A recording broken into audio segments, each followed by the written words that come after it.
painelista é a Cléo Diegues, da UBOTS. Peço uma salva de palmas para a Cléo.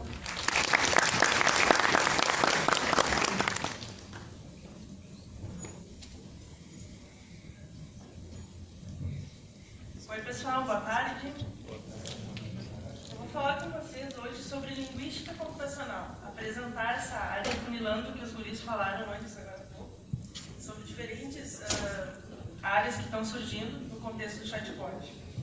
A minha formação é letras e eu fiz mestrado em teorias do léxico. Então, vocês já conseguem ir contextualizando o que é que eu vou falar na sequência, tá?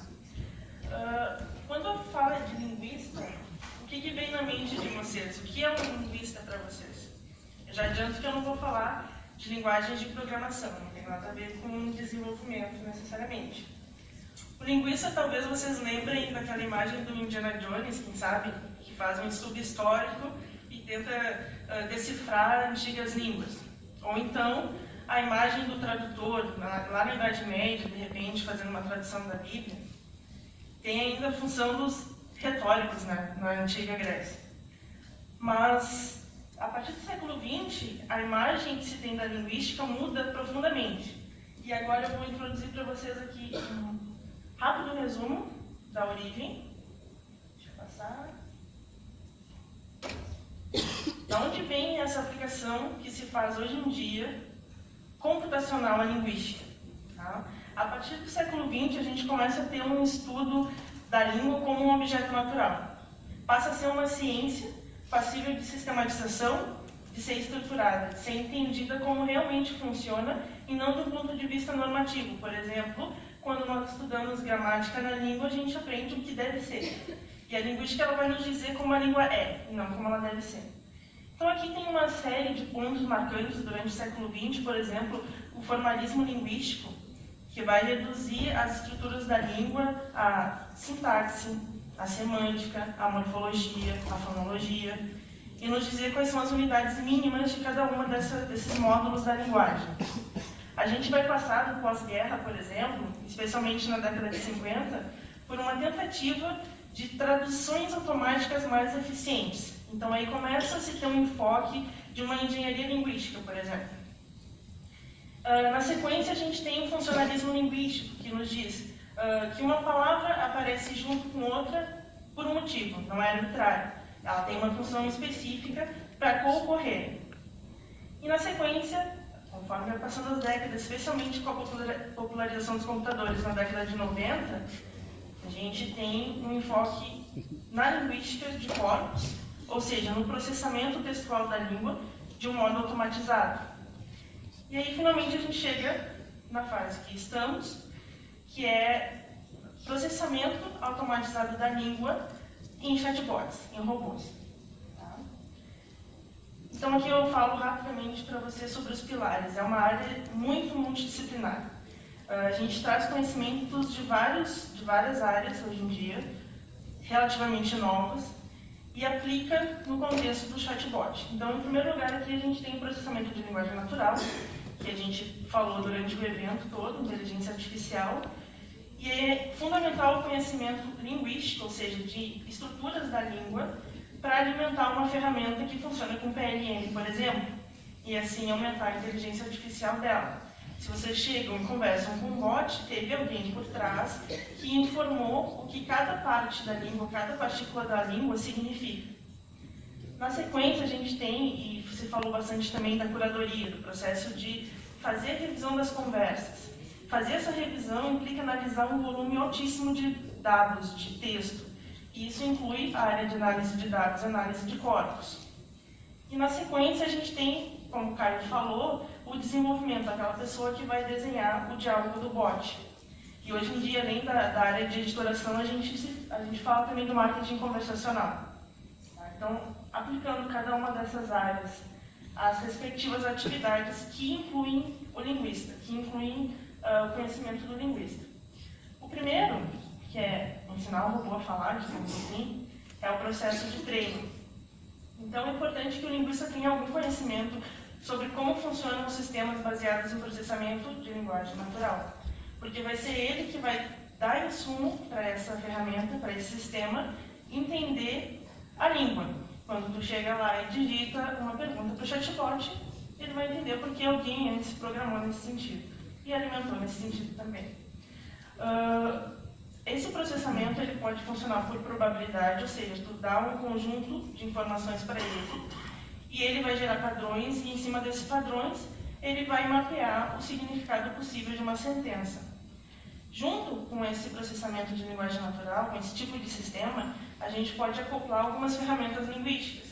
Então, podemos ter dicionários que descrevem diferentes funções entre as palavras. A gente pode ter um glossário de erros de escrita, erros de ortografia, de expressões singulares, enfim. Existe uma infinidade de informações, de ferramentas que a gente junta com o processamento de linguagem natural para que o robô consiga encontrar a informação, o significado do que ele está processando mais rapidamente e com mais precisão. O objetivo é aumentar a inteligência dele. Com relação à curadoria, é uma atividade que envolve analisar as métricas do robô, ou seja, como ele está se comportando ao longo do tempo. Então a gente consegue visualizar quanto ele está respondendo bem, quanto ele está respondendo mal, quanto ele não está respondendo. E ao mesmo tempo, o mais importante do processo de curadoria é fazer análise das conversas que o robô realizou. Essa análise, ela geralmente é feita com alguma ferramenta que consegue clusterizar, ou seja, elencar e agrupar expressões mais frequentes dentro de um determinado corpus.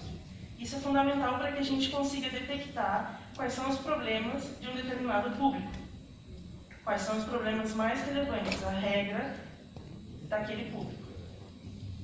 Ao mesmo tempo, a gente vai conseguir detectar problemas de treino no robô e fazer essa melhoria de inteligência artificial. Agora, o terceiro ponto, que eu chamo aqui de editoração, mas recebe diferentes nomes e tem a intersecção de várias áreas, uma delas o marketing, envolve criar ou fazer o design do bot, fazer o design das conversas e dos fluxos. Num primeiro momento, a gente pode receber, como acontece na Vox, a gente recebe um conjunto de material, de conteúdo, geralmente uma lista de fax, que precisa ser adaptado. Existe uma adaptação que é gramatical e existe uma adaptação ao canal. Essa adaptação ao canal inclui redução de texto, porque no chatbot a gente quer uma comunicação ágil, a gente quer uma comunicação sucinta. Envolve também definir que tipos de componentes essa conversa vai ter. Será que ela vai ser guiada por botões? Será que só vou manter um espaço aberto para a pessoa dialogar ali e aí a inteligência artificial ir conduzindo essa conversa? Eu vou usar que tipo de recurso de mídia nesse fluxo? Ao mesmo tempo, eu tenho que decidir se vai ser um robô que vai ser informativo, vai apresentar respostas textuais apenas, ou vai executar algum tipo de ação, através de uma integração, por exemplo. Depois que a gente consegue fazer esse desenho do fluxo dos conteúdos, a gente parte para uma terceira etapa que envolve o marketing conversacional. Ou seja, criar conteúdos relevantes para um público específico, resolvendo os problemas reais daquele público e não uns imaginários. E, ao mesmo tempo, adaptar a linguagem para que acesse aquele público.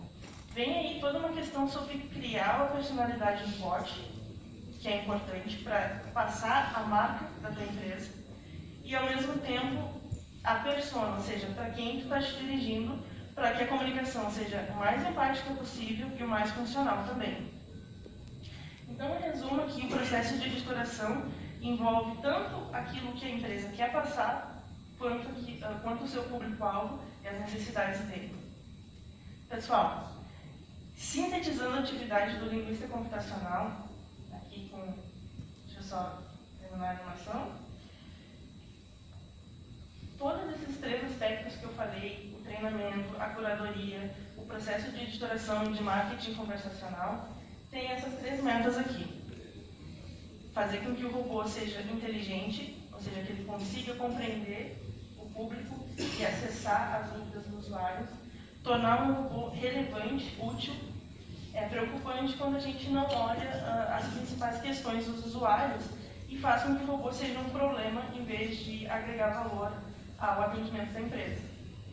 E por fim, com relação ao design do bot em si, é criar aquele robô que vai representar uma marca, a marca da tua empresa, por exemplo. Sucintamente, é isso.